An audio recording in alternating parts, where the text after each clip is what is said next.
Well, I will never forget the impact that DJ had on me as a young and inexperienced youth pastor back in the late 80s in Calgary. Now, DJ is also a nickname for my brother-in-law, Daryl, who's on with us this morning. This is not the DJ that I'm talking about. DJ was a young woman who showed up unexpectedly at a youth Bible study that I was holding with our teen group at Calgary North Hill Church one Wednesday night back in the late 80s or early 90s. And I'm not sure how she even caught wind of the fact that we were meeting. Maybe just showed up at the church and asked if there was a Bible study. And they said, yeah, Pastor Doug is doing that. Anyway, there she was, a young 20-something sitting in amongst all of my junior high and senior high kids. And she had questions, lots of questions specifically about the Old Testament, questions about how it could be that this supposed God of love could command his people to do such terrible and inhumane, violent things to the people of other nations, especially at the time of the conquest of the Promised Land. Questions about how this God of love could tell his people to do such horrible things. And I tried to counter her questions with answers that I learned in Bible college. But all of these answers she could easily sweep aside, it seemed like. She would not and could not be convinced by any of the lines of reasoning that I presented to her. The God of the Old Testament was an evil and violent ogre in her mind, and she wouldn't hesitate to state that with vehemence. I don't really remember how my young regular attenders to this Bible study responded or what they thought of her and her many questions. But I remember feeling completely inadequate and feeling very overwhelmed and quite embarrassed at my failure to convince DJ of the truth of the gospel or the goodness of God. She knew enough about the Old Testament to know that there are some things in there that are really hard to explain. And I, on the other hand, did not know enough about the Old Testament to be able to offer her adequate answers to those hard things. It's a long time ago, and I've learned a lot since then over my years of seminary and pastoral experience. But I've been reminded again and again of how easy it is for us to misunderstand this first major chunk of our Bibles, this Old Testament, as we call it.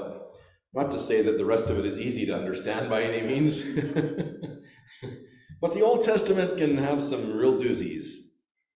And so I was excited when I recently received a free copy of a book called The Old Testament in 12 Verses, published by our Nazarene publisher called The Foundry Publishing. The editors begin their introduction by asking the question, how can you best get to know the Old Testament? Can you befriend the Old Testament as you would befriend a person in your life? And if so, how? It's a question that I would hope we can spend some constructive time thinking about and offering some answers to over the coming weeks. They continue, certainly getting to know the Old Testament has its challenges. It's big, after all, and we probably have only scratched the surface of what's all in there, unless maybe we've undertaken an opportunity to read through the Bible in a year or in a longer period of time. Maybe we've read through some of those passages and just scratched our heads and say, I got nothing. I got no idea. Or we may have come up with some ideas that are actually false and that are not in keeping with the revelation of God that is given to us in Jesus Christ. This big section of our Bible often feels untidy and at times very confusing. Today's readers, they say, often perceive the Old Testament to be this unwieldy collection of diverse materials that include stories, prayers, rituals, genealogies, prayers, numbers and numbers and numbers, and laws, strange laws. What's that all about? And then there's the seeming strangeness of some of the texts for contemporary readers. The culture and practices and perspectives of ancient Israelites are very, very different from ours. And they lived in a time and place very different from modern Western realities and the sensitivities and sensibilities that we have as people of our time. And those contrasts between them and us shine through in a lot of different texts, through unusual religious acts and unexpected descriptions of God and the world. And sometimes there's disconcerting behavior that they engage in, and we wonder, is that supposed to be some kind of example for us? You know, you're told to read the Bible and do what it says, so are we supposed to do what King David did? Are we supposed to do what King Solomon did? Are we supposed to do what King Manasseh did? It doesn't always say, does it? Simply put, the Old Testament does not give up its fruit easily for us modern readers. And for some, it's all just a little too much to get our hearts and minds around. And so this book proposes that instead of talking in general terms or overall categories or abstract descriptions, they will use 12 verses. Well, they're passages really, but key verses that allow us to get to know the Old Testament as a whole. The idea is to approach this immense book in much the same way as we might approach getting to know a new friend, by learning about his or her specific interests and traits and passions and activities. We don't learn nearly all there is to know about a person in the first few times we have conversations with them, but we can get a pretty good feel, unless they're being really deceitful to us, by just getting to know some of what makes them tick. Well, we can then draw some general conclusions about who that person is, and it's the hope that as we engage in this study over the coming weeks, that this micro level of individual representative passages will enable us to have kind of a macro level perspective on the whole Old Testament. And so what I would like to do is to follow along with the texts that these authors are putting forth in their book, to take that challenge and to walk with you through these passages over the next few months. We'll probably depart from it from time to time, but I think it sounds like a fun thing to do over the summer months, and I'm hoping that as we go along, it will enable us all to befriend, I like that word, to befriend this big book as part of our scriptures in a greater and deeper way. And as we move along, we'll be noticing that there are several major themes that reoccur again and again in the Old Testament that bring these various materials together in a united way. At the same time, we'll see that the Old Testament presents not only a variety of themes, but a lot of things that different people say about these different themes of the Old Testament. The diversity of perspectives and even different answers to some important questions will keep us from oversimplifying this complex reality of God and of his people. And it will enrich our experience and broaden our engagement with the world and what it means to be God's people in the world. Hopefully, the conversation going on within the Bible can become a catalyst for conversations that we then have with God and maybe with one another about our context and the way in which we encounter Scripture. So today we begin with Genesis chapter 12, verses 1 through 3. And I invite you to turn with me to this passage. It's one of the most important texts in the entire Old Testament, really one of the most important texts in the whole Bible. Genesis chapter 12, verses 1 through 3. Now the Lord said to Abram, "Go from your country and your kindred and your father's house to the land that I will show you. I will make of you a great nation, and I will bless you and make your name great so that you will be a blessing. I will bless those who bless you, and the one who curses you I will curse. And in you all the families of the earth shall be blessed." This is the word of the Lord. Thanks be to God for his word today. St. Paul, the apostle, makes a striking claim about this passage when he writes to the Galatians in chapter 3 of his letter to them, that the scriptures, he says, declared the gospel beforehand to Abraham, saying, all the Gentiles shall be blessed in you. What an interesting thing for Paul to say, that the scriptures declared the gospel beforehand in this promise of Abraham, that through him all the nations, all the Gentiles would be blessed. So it's a good news story. That's what gospel means. It's a good news story. And goodness knows at this point in the story, there is some good news needed. We're in desperate need of some good news, because what happens here must be understood against the backdrop of the previous 10 chapters, Genesis chapters 3 through 11, in which the reality of human sin and of God's curse upon human sin is painted in increasingly darker and darker shades.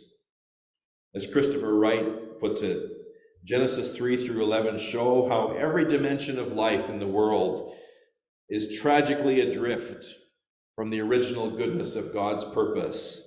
The earth lies under the sentence of God's curse because of human sin.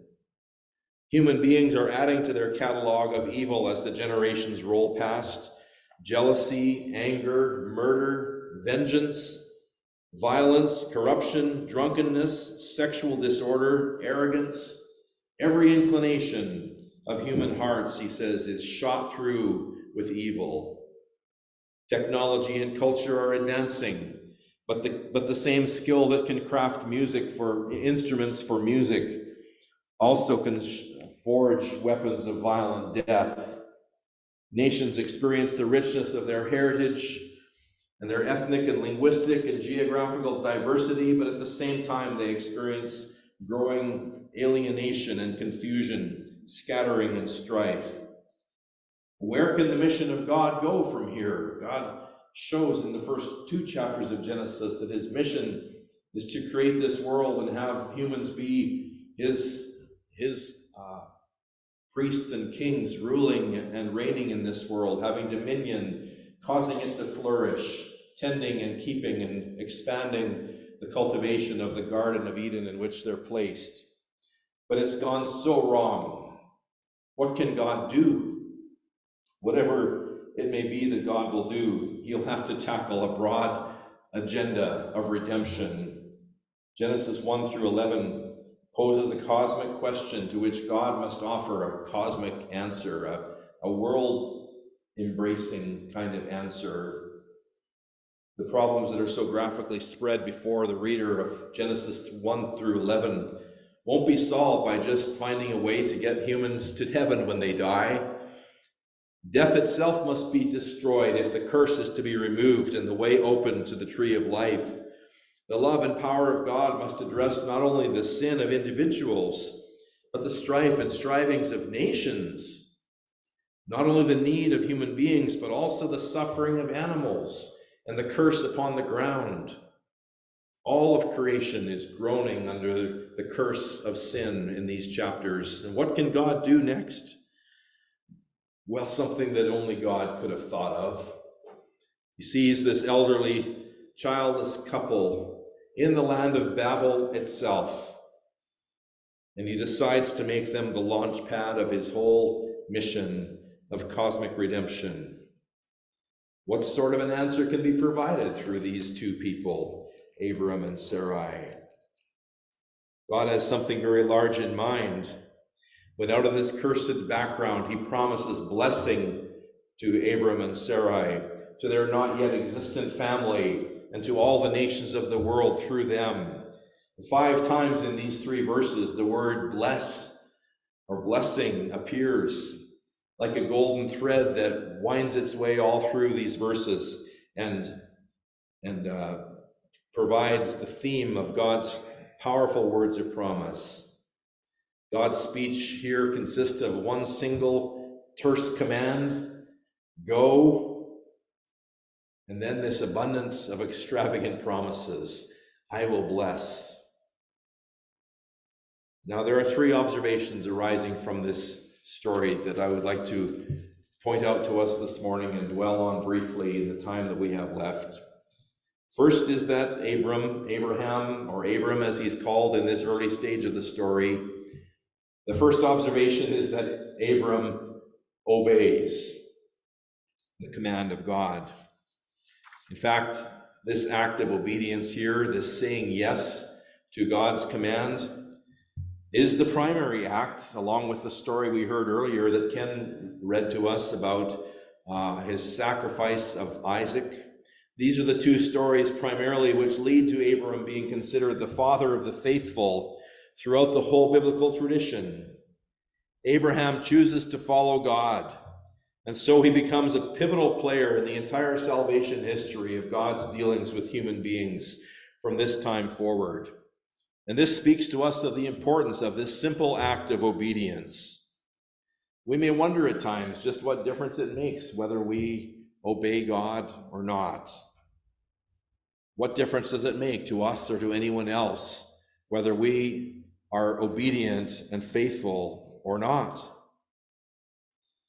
We've just come through a terrible pandemic of disease which raged throughout the world, killing millions of people and sickening hundreds of millions around the world. What evidence, what effect, did our following or not following God's commands make during the pandemic? Well, Abraham's willingness to follow God, even if not always wholeheartedly, sheds a hopeful light on us and on our faith, even in times that are greatly challenging, such as during the pandemic or other times when we're going through difficulty in our lives. His faithful obedience to God made him a person through whom God's blessing could flow into the world. How would things have been different if Abraham had not obeyed? It's not possible, really, for us to know. But it is quite possible, even probable, I would think, that Abraham was not the only person that God asked to leave Ur of the Chaldees and follow God's voice to a new land. He was just the first one to say yes.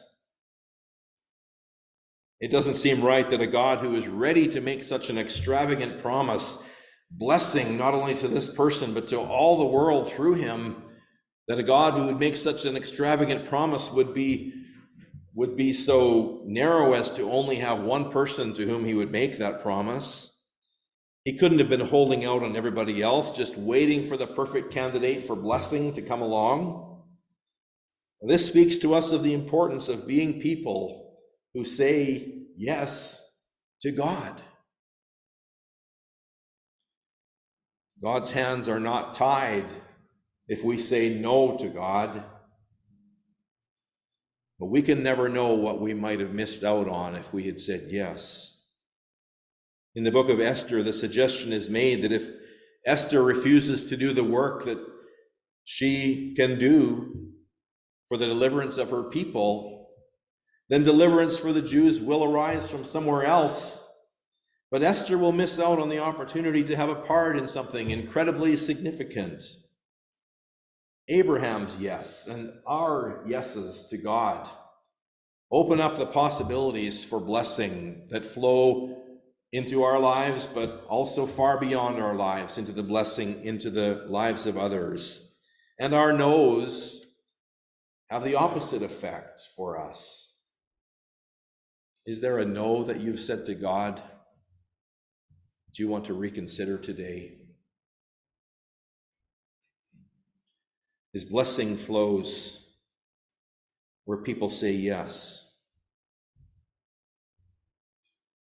Second observation I want to make here and dwell on for a bit is that although Abraham says yes here to God in this splendid first act of faithful obedience, opening up the door to these multiple blessings that God announces, he will make Abraham into a great nation. He will make Abraham's name great. He will make Abraham and his family a source of blessing for all the world.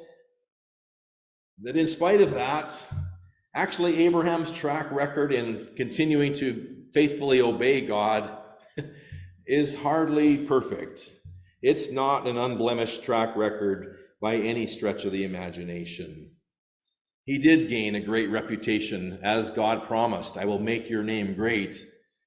And his name is considered great throughout the Bible. Over and over again, people are referring to the God of Abraham, Isaac, and Jacob. He's referred to in the New Testament as the friend of God.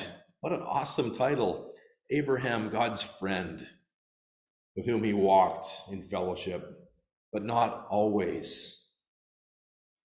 Honesty compels the biblical authors to record several instances over the coming years where Abraham's faith failed and his disobedience blemishes his record. First, in the years to come, he would lie twice about his relationship with his wife, lying that she really was his wife and saying that she was his sister.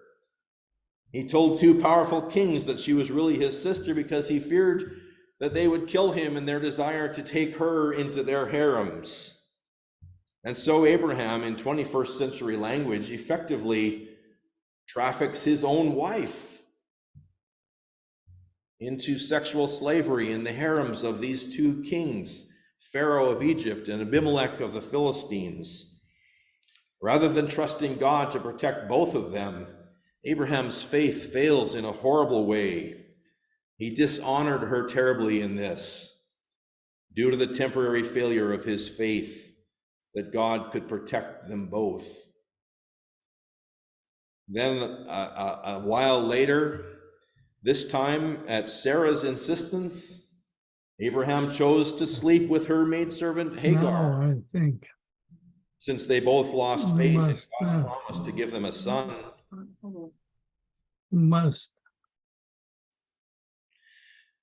And decided that God needed them to help him keep his promise.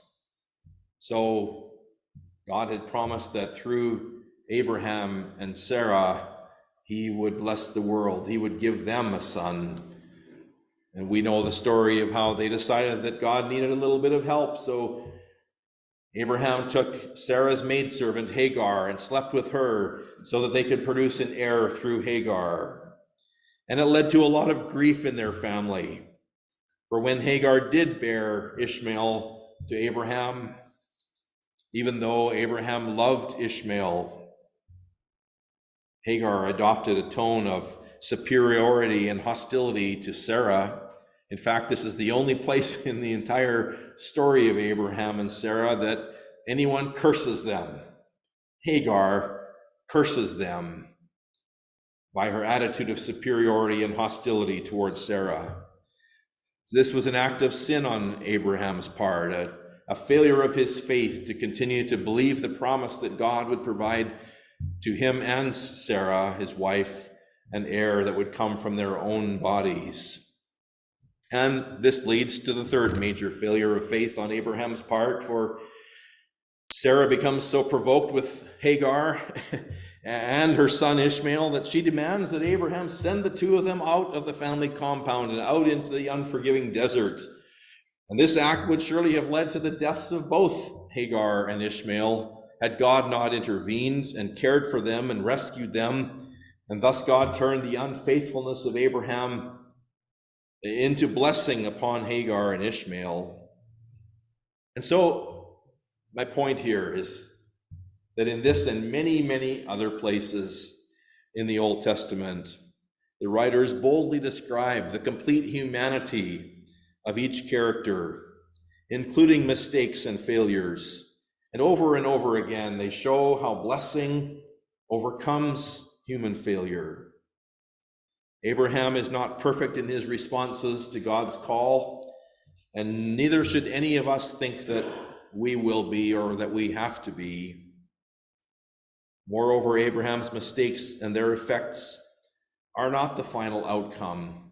Reconciliation is always possible under God's blessing. So my question, is there a failure of faith that you can remember that lies heavy on your conscience today? Maybe something that happened very recently, maybe something that happened a long time ago, that you wonder if it completely ruined the story of your life. Can you see and take hold by faith of the truth that this is just not the way things work in God's kingdom? That blessing, forgiveness, reconciliation, redemption have the upper hand in this story. For we are heirs of this Father of faith who was not always so faithful. We are heirs of the blessing that he inherited from God. We are a part of this story in which blessing flows far as the curse is found, as Charles Wesley's great hymn says. Finally, a third observation to note and to dwell on for a moment. We've already noted a couple of times that Abraham becomes an agent and a means of blessing to the wider world. He's blessed, God says. And what for? Well, in order to become God's partner in blessing for the world. It's an awesome thing. Now, as Walter Brueggemann puts it, Abraham is made crucial for the status of other peoples who will have to come to deal and to terms with Abraham. Nations will be dealt with according to the way they deal with Abraham. God pledges to guarantee that odd connection. Abraham is made the determinative factor for the future of world history. Those who bless you, I will bless. The one who curses you, I will curse, God says. This transforms our following of God and of what God wants from being a chore or a burden into something incredibly exciting and important. So the obedience of Abraham and his family will have a lasting positive impact upon them, but also on the whole world. Isn't that amazing? Following what God desires, following God is about bringing about the hope for a new orientation, not only for us, but for others around us. We can work for real change in the world, in this world, in our world, which I think so much of the time we feel pessimistic and maybe down and out about the way that the world always seems to be going downhill, right? We can be a part of God's redemption, God's reversal of the curse of sin. As we follow and obey the Lord who calls us, our lives can become instruments of blessing for others, sometimes in ways that feel quite costly to us. Yes, we can be instruments of blessing in a way that is costly for us. Sometimes our being an instrument of blessing to others is very rewarding. Sometimes our being a blessing to others happens in ways that we're completely oblivious to. We have no idea. But somebody sees something about us that causes them to turn their minds to God, causes them to turn to gratitude. Our obedience to God helps to heal the brokenness of the world. Thanks be to God, and may it be so in our lives more and more. No wonder Paul can refer to this promise to Abraham as the gospel. It is such good news, and not just for a small elect group, but for the world. Paul tells us in Romans 1 verse 5 that his calling to be an apostle was to bring about the obedience of faith for the sake of his name among all the nations. The obedience of faith among all nations. That's Abraham language right there. That's language that comes right from this passage that we've been dwelling on. It goes right back to here. This great calling extending back among God's people for thousands of years is what put fire in Paul's belly, what put courage in his heart, what put a spring in his step, and it defined his calling. May it do the same for you and for me, for our community of faith, as we move forward into the future that God has for us, and as we go throughout our day, even today. You are blessed for what? be a blessing. May it be.